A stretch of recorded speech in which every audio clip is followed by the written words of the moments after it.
So we have finally done it. 4-8 is cleared, and we're going to take you through that entire process because, my God, I have had this sat at... It's been at 2 stars the entire time. The thing I could not break through is that 270 seconds. That 270 seconds was haunting me, but we finally, and I think in pretty dominant order, break through the actual time limit, and I think in pretty easy fashion. I'll get into some of the particulars, but I mean, this is just going to come down to using your rotations well. I went with Kenpachi, Mayuri, and Yachiru. This is being done before Mayuri's buffs, by the way. I am on global. These buffs hit for global in about 3 to 4 hours or something like that. Maybe 5 hours actually from now. Not as of posting this video, but as of me recording this. So he is not buffed. So this could be done pre-buff. Next, we have a team of Aizen, Yoruichi, and Kisuke Yorihara. This is just my third team in any case. Like, I don't have a third team that looks as strong as this. I did update my Yoruichi. I'll be showing gear after we actually complete the run. So, you know, we look forward to that. Checking out, like, exactly what is sort of built into these characters, what got it done. And then we have old reliable team of Gin, Nelel, and Rangiku. By far just my strongest team that doesn't have Mayuri on it, really. So if I were to switch out Rangiku for Mayuri, this would probably be better. But I wanted Mayuri on Kenpachi's team just to make him that little bit much better, because Kenpachi is going to essentially have to solo carry his version of the fight, right? So yeah, this is the team going into it. We'll be, you know, going straight into the fight. I'll show you the gear after. It was pretty smooth, honestly. I did make some additions to characters, and I'll go over that in more detail after the fight. But if you just want to see the changes I've made to characters since, you know, last time I've sort of done an account overview, I did make some I did make some gear upgrades here and there, alongside Mayuri getting a bonus to his terror crit damage, of course, with his core stamp. So yeah, let's get into the fight. I'll see you there. And here we can get to the actual fight. So I would say that this went pretty smooth, all things considered. I made some small team adjustments, and I guess I'll go through the team building sort of idea. Is that I just think that, I don't know, there's not really as much as I try to, and I have geared him, I have tried, but I think without maybe B4, maybe even B6, the characters like Byakuya just feel so cumbersome. It's just one of those things where, and I would love this as a buff. I'm going to put this out here as a buff right now. I think Byakuya's battlefield skill, outside of his one that switches him out, should activate automatically. Otherwise, I feel like it's such a drain to actually pilot Byakuya in these teams. You're always, like, you know, having to be like spamming your trigger or whatever button you have the macro on, right? And I think what would be better is if much like who to be, Nelel, who just does hers automatically, or even Tosin, who does his flurry automatically. If Byakuya was just a character who was always using his battlefield skills outside of the ones that swapped him out, and you can see I didn't expect to break him there with that last hit, so I wanted to go for the parry. But yeah, I mean, Kenpachi with this setup of just like massive crit damage, I mean, the reality of the situation here is that with cleave and everything going, he's essentially acting as like Kenpachi's own pocket Yorihara, so we clear that with relative ease. We must have been at like 100% crit rate or something absurd there as well because of Yachiru, so a really easy clear, and my Yachiru continues to not have any gear whatsoever, so, you know, not bad, not bad. We go into the second fight, and we get off a little awkwardly. Here's like another buff I would like. I would like if whenever you press the technique button, Yoruichi just immediately zips to the person that is like on field. But yeah, we're blasting away. You can see we're doing a ton of spirit break damage. We're getting our attacks in, we're rotating out really fast. If you're not getting that like quick swap with, and we spot it. Yeah, we spot it. If you're not getting those really quick switches with Yurahara, by the way, where you just see the beginning of his special attack come out and then you swap, you are leaving damage on the table quite a bit. I think that Yurahara, I talked about it in the Mayuri video, but I think Yurahara is a character who sometimes can suffer from trying to get both of his special attacks out, and a lot of times you need to get those special attacks out. That way you can essentially swap and never really have to go back into him, and it creates this really nice chain. But if you are trying to like dip and dodge out, this is a majorly important thing to get into your rotations. But yeah, we're making quick work of him. We're just doing so much damage, and a lot of that is just going to come from the few little upgrades we made. I mean, sometimes one piece of gear really does make all the difference, and the more that, and I don't know how to say this, but the more that my Yoruichi gets stronger and stronger, the more I do wonder if Grimjaw will be a character for me. Like, if Grimjaw will truly be the character I need to pull come half Annie. I mean, I want to, you know, Pantera to Grimjaw is going to be really cool. Having the free-to-play Grimjaw as well is going to be really cool, but I will say, there is a part of me that is seeing Yoruichi start to really ramp up her damage, and I go, huh, you know, what am I really trying to replace when it comes to her if she's going to be hitting, you know, as hard as I need her to? So yeah, this was one of the rare times I got clipped there. I hate this stupid baby. This is going to be one of those rare times where you know, the upcoming unit is sort of like a for me, though I will have to see what Soy Fawn actually gives. If Soy Fawn and Yoruichi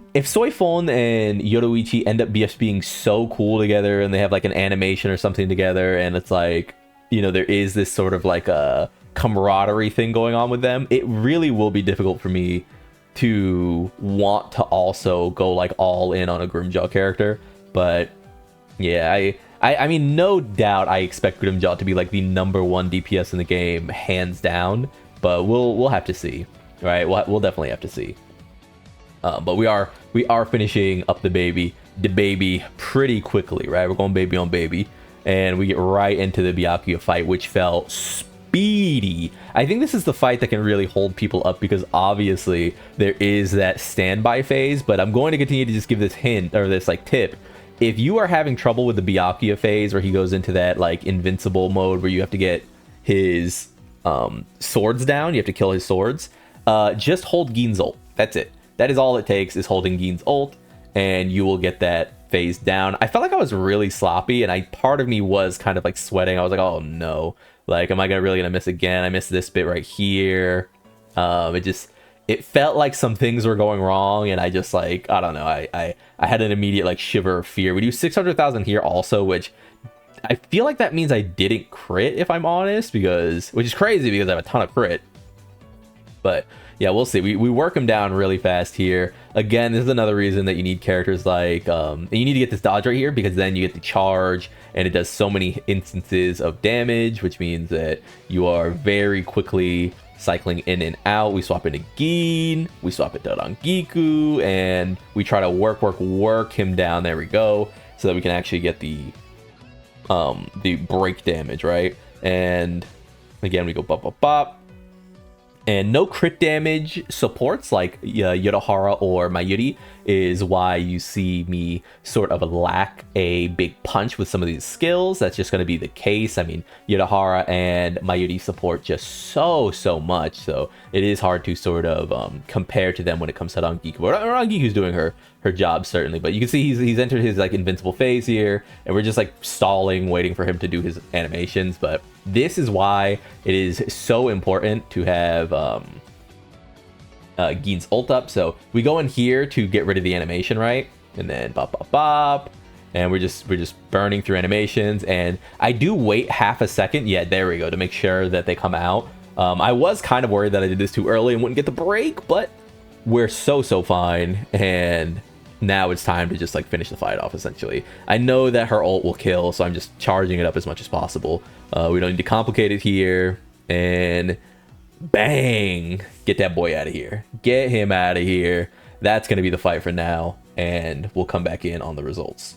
And there we have it. We've got 24 of 24 done. I don't know how long it's taken people to do this one, but I definitely was letting this one sort of chill while I waited on getting my teams upgraded. This is happening before the Mayuri patch on Global, by the way. Global has not yet received the Mayuri buff, so this is a pre-patch Mayuri. I think after the patch, this should be way easier. I feel like this should be so much easier because the way his ult is going to affect Gin and Kenpachi and just everyone is going to be pretty great. So yeah, I'd imagine the character is just going to be like way better.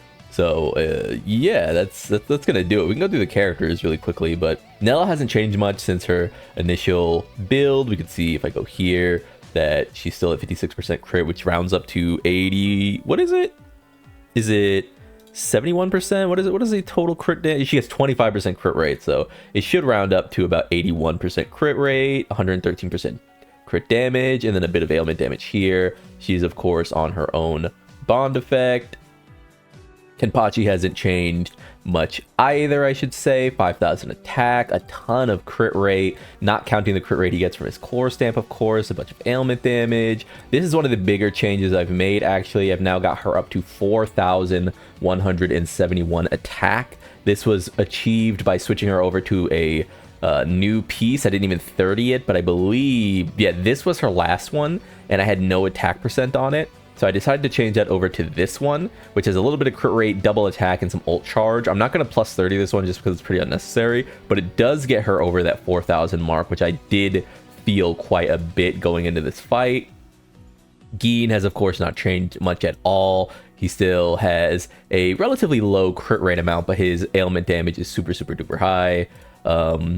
Aizen, I did plus 30 a piece over here, giving him +4 crit damage on this piece, right? So I felt like that was good enough. It puts him at 142% minus any sort of like buffing. So like, you know, Cascade buffing, you know, any character that affects that. It also gets him at 56% crit rate, which should in total be about, how much crit rate does he get? Is he up to 60, or is he one of those characters? I think he gets 25. He gets 25, so he should be another character who is at 81%, which is the sweet spot, I'd say, for crit rate. Mayuri hasn't changed much at all. He's still here, right? And yeah, Rangiku hasn't changed either. You know, she's still the same as ever. What I was gonna say is that Yachiru, by the way, continues to be a completely just free beast. She just gives crit rate. She costs nothing to use. None of her stuff is upgraded. This character is like so absurd. I hope we get an SSR Yachiru at some point who has this exact kit but higher numbers. I can't. I think Yachiru, like I call Yudahara a mistake a lot. I think Yudahara is a mistake character. I don't think they meant to make this standard character as good as he is. He is literally a summonable SSR character in standard form, and none of the other standard SSRs are even remotely close to feeling like limited characters, only Yudahara. In a lot of ways, I feel like Yachiru is literally an SSR who's hiding as an SR. She's like a standard SSR hiding as an SR. And I don't know, I feel that way every single time I use this character, and I have her like pithy buffs just hitting Kenpachi. But I don't know, maybe that's just me, but yeah, that's gonna do it on that one. We cleaned that fight up pretty thoroughly. We didn't really have any trouble, which is super duper nice, because we've sort of been hanging on that for a while. I think that was my last real roadblock that I can even think of, right? So yeah, we're gonna wrap up here and, you know, let you go. I've been Lone. Tomorrow we'll probably be talking more about Mayuri's buffs. He got buffed hugely. We'll do some comparisons, but like if you like the video, subscribe, join the club. We all go make it, and peace.